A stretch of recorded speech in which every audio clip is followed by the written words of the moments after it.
मेरे दिल च एक तमन्ना अज भी है, अग अज भी बलदी है कि भगवंत माना हासे भी उदों ही चंगे लगते हैं जो लोगों के चुल्हियां च अग मचदी होवे। चुल्हियां दी अग बुझ गई, मारे गए गरीबियां नाल, महंगाइयां नाल, बेरोजगारियां नाल, असीं किहड़े किहड़े मूंह नाल हसाईए? फिर समाज हसूगा भी उदों जदों उहदे कोले हस्सण वाले हालात होणगे। सर इत्थे बह के 5-5 साल आपदे महलां च फिर आके चले जाते, एक मौका होर दिओ जी। लोग मौके दिंदे थक गए, बस करो जी हुण ना जी, एक मौका होर दिओ। हुण जे कुछ करना होवे ना, जे नीयत सच्ची होवे ना स्पीकर साहब, एक मौके च ही हो सकता है। इस मौके च असीं करके दिखावांगे तुहानूं। मैं जदों संगरूर की इलैक्शन 14 च लड़ी स्पीकर साहब, मैं जो पोस्टर छापिया वो तो मैनू हथ बन के फोटो जिवें आम तौर पर होंगी, हथ बन के मैनू फोटो खिचानी पई।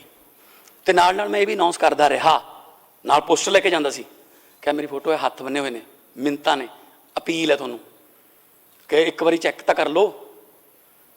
लोग कहते ठीक है। मैं पर एक होर वादा करदा नाल, जे 19 भी मैनू हथ बन के फोटो खिचानी पैगी ना, लख लाणत है फिर मेरी राजनीति ते। अगली बार 19 फोटो ऐ सी सर, काम बोलते सी 5 साल जी। सो एक मौका बहुत होंदा है।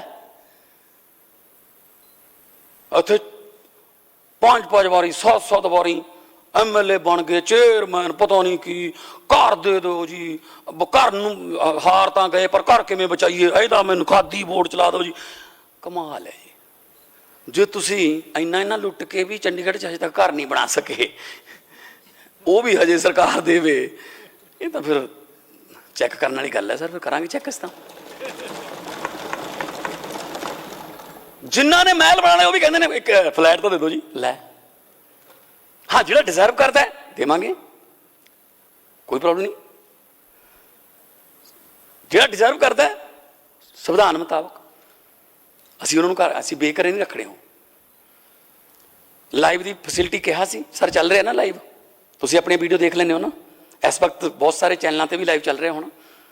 साडे जिहड़े MLA ने वो साडी सरकार ते सवाल कर सकते हैं, ये डेमोक्रेसी है, कर सकते हैं, उन्होंने हक है। पहले तो सिफारिश लाउणी पैंदी सी भी यार थोड़ा जिहा कढ़ा दिओ यार, जिन्हें की कहा सी, इन्हें की कहा सी। हुण सीधा जी पारदर्शी लोगों को देखण दो, पंजाब के लोगों को उन्होंने दे चुने हुए नुमाइंदे की बोलते हैं देखण दो। सो ये वड्डी चेंज है सर, क्योंकि असी रोड मैप दिता एक कि असी आ करांगे। बेहिम्मते हुंदे ने ओ ਜਿਹੜੇ ਬਹਿ ਕੇ शिकवा करन मुकद्दरां दा, बेहिम्मते हुंदे ने ओ ਜਿਹੜੇ ਬਹਿ ਕੇ शिकवा करन मुकद्दरां दा। उगण वाले उग पैंदे ने सीना पाड़ के पत्थरां दा। मंजिल दे मत्थे ते तख्ती लगदी उन्हां दे नावां दी, ਜਿਹੜੇ घरों बना के तुरदे ने नक्शा अपने सफरां दा। असीं नक्शा बना के तुरे होए हां, मंजिल ते पहुंचांगे जरूर। इदू पहला तो मंजिल ही है नहीं सी, कोई उधर नूं फिरदा, कोई उधर नूं फिरदा, 4 इधरले धड़े दे ने, 5 इधरले धड़े दे ने, उत्थे लड़ाइयां, इहनूं बदल दो, आ ना बदलो, आ कर लो।